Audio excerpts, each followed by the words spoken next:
Bonjour chers internautes d'Afrique Sport, merci de nous suivre pour la revue de presse de ce mardi 7 décembre 2021. La randonnée des journaux africains et européens va s'ouvrir avec le 360 degrés sport. Pour le site sportif marocain, le football du pays continue de briller sur les scènes arabes et africaines au moment de la qualification de l'équipe nationale à prime pour les quarts de finale de la Coupe arabe qui se tient au Qatar, de la renaissance sportive de Berkane pour les phases de groupe de la Coupe de la CAF, du Raja Casablanca et du Wydad Athletic Club pour les phases de groupe de la Champions League africaine. Quittons le Maroc pour le Sénégal avec Afrique Foot, avec le Sénégalais Moustapha Nam et les Guinéens Morgan Guilavogui et Ousmane Kanté dans son effectif. Le Paris FC s'attend à être impacté pour la CAN 2021, 9 janvier-6 février 2022. Interrogé à ce sujet en conférence de presse, l'entraîneur du club de Ligue 2, Thierry Lauré, a envoyé une pique au sélectionneur du Sénégal, Aliou Cissé, en déplorant son manque de communication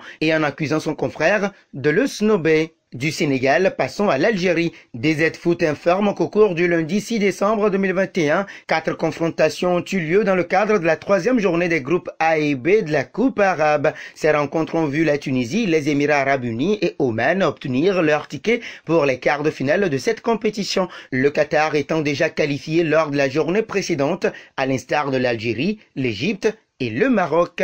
Avec Camfoot, nous évoquons la CAN 2021. Ce lundi annonce le journal sportif camerounais. Le trophée qui sera remis au prochain vainqueur de la Coupe d'Afrique des Nations est arrivé à Yaoundé. Si certains estiment que c'est la preuve que le tournoi ne sera désormais plus être tiré au Cameroun, le ministre des Sports a publié un communiqué faisant état de la réception officielle de ce symbole fort de l'amitié entre les peuples africains.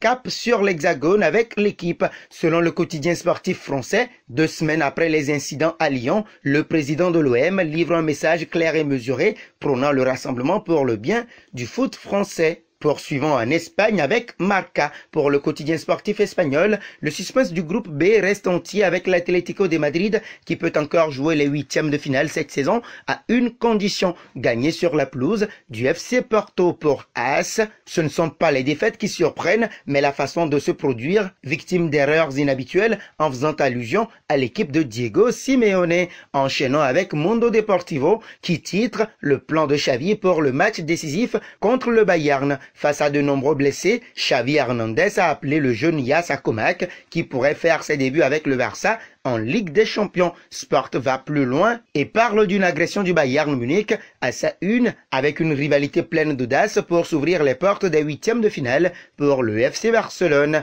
L'Italie à présent. L'Europe, c'est nous, titre le Corriere dello Sport à l'ouverture aujourd'hui. En tête du championnat de Série A, Milan et l'Inter préparent l'assaut sur la Ligue des Champions. Pioli joue le passage en 8e avec Ibrahim Messias.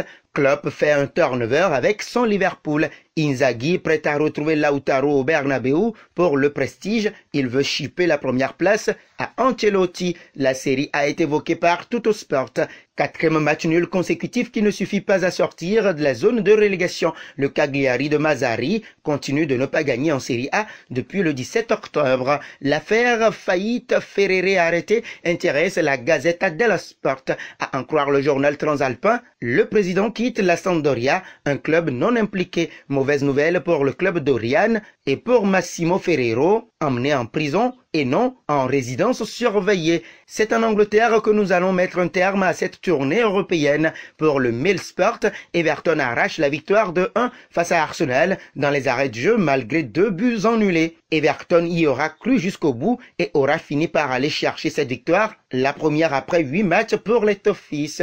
Arsenal peut se mordre les doigts. Pour Express Sport, Demarai Gray a réalisé un magnifique but pour offrir la victoire à son club Everton. Enfin, Star Sport parle d'un joli cadeau offert par Demarai Gray à Everton pour une victoire méritée devant Arsenal qui connaît sa 3e défaite en 4 matchs. Voilà qui met un terme à la revue de presse de ce mardi 7 décembre 2021 sur Afrique Sport. Merci de l'avoir suivi et si c'est votre première fois de découvrir notre chaîne, n'hésitez pas à vous y abonner et d'activer la notification pour ne rien rater de nos informations sportives. La question du jour est de savoir quel club voyez-vous se qualifier pour les 8e de finale de la C1. Vos réactions seront très attendues en commentaire. À demain.